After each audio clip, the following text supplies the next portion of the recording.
दीपावली के दिन भगवान श्री राम अयोध्या लौटे थे, लेकिन पूजा होती है माँ लक्ष्मी की, वो भी गणेश जी के साथ, जबकि लक्ष्मी जी के पति तो भगवान विष्णु हैं। सनातन बड़ा कंफ्यूज्ड है। ऐसा मैं नहीं कह रहा, सोशल मीडिया के नए नए ज्ञानी कह रहे हैं। वो बाएं हाथ वाले जो पहले कहते थे पटाखे मत चलाओ, दिए मत जलाओ, नहीं तो अंटार्कटिका की बर्फ पिघल जाएगी, अब ये हमारी पूजा पद्धति पर उंगली उठा रहे हैं। आइए टूल किट वालों को बताते हैं कि सनातन कंफ्यूज नहीं, कॉन्क्रीट है। सनातन के त्योहार किसी एक कहानी, किसी एक कैरेक्टर तक सीमित नहीं है। हर युग में अलग अलग घटनाएं हमारे त्योहारों से जुड़ती रहीं और सनातन का आभा मंडल विशाल से विराट होता चला गया। दीपावली का इतिहास भी सतयुग से शुरू होता है। सतयुग में देवताओं और दानवों ने मिलकर समुद्र मंथन किया। इस सागर मंथन से अमृत और विष के साथ कुल 14 रत्न निकले थे। माता लक्ष्मी इन्हीं 14 रत्नों में से एक थी।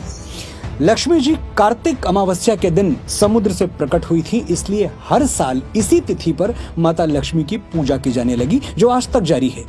दीपावली आज भी कार्तिक अमावस्या को ही मनाई जाती है। ये माँ लक्ष्मी का एक तरह से जन्मोत्सव है।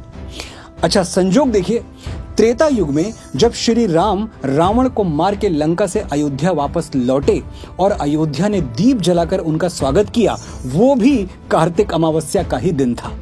क्योंकि श्री राम का स्वागत दीपमालाओं से हुआ था, तो उनकी वापसी का उत्सव दीपावली के नाम से प्रसिद्ध हो गया। दीप यानी दिए और आवली यानी पंक्ति। दीपावली यानी एक पंक्ति में, एक कतार में जलते हुए अनगिनत दिए। तो ये समझ में आ गया कि दीपावली पर दिए श्री राम की वापसी का उत्सव मनाने के लिए जलाए जाते हैं, और लक्ष्मी पूजन इसलिए होता है कि ये दिन माँ लक्ष्मी के अवतरण का भी दिन है। एक सवाल अब भी रह गया कि माँ लक्ष्मी तो भगवान विष्णु की पत्नी है, फिर उनके साथ गणेश जी की पूजा क्यों की जाती है? दिवाली पर गणेश लक्ष्मी पूजन क्यों? समुद्र मंथन के बाद माता लक्ष्मी से भगवान विष्णु ने विवाह किया और उन्हें सृष्टि के सारे धन, वैभव और ऐश्वर्य की देवी बना दिया। माँ लक्ष्मी ने भक्तों पर धन और वैभव की वर्षा के लिए कुबेर को अपॉइंट किया, लेकिन कुबेर बड़े कंजूस निकले। भक्त माँ लक्ष्मी की खूब आराधना पूजा करते, लेकिन उन्हें मिलता कुछ भी नहीं था, क्योंकि कुबेर किसी को कुछ देते ही नहीं थे। इससे माता लक्ष्मी बहुत दुखी हुई और उन्होंने अपनी समस्या भगवान विष्णु को बताई। भगवान विष्णु ने उन्हें सलाह दी कि आप एक बार गणेश जी से मिल लीजिए, वो बड़े बुद्धिमान हैं। धन और वैभव किसे देना है और कितना देना है, ये फैसला उनसे अच्छा कोई और नहीं कर सकता। माँ लक्ष्मी ने गणेश जी को बुलाया। गणेश जी आए, माता लक्ष्मी को प्रणाम किया, लेकिन एक शर्त रख दी। माँ, मैं जिसका भी नाम बताऊं आप उस पर कृपा कर देना, कारण मत पूछना।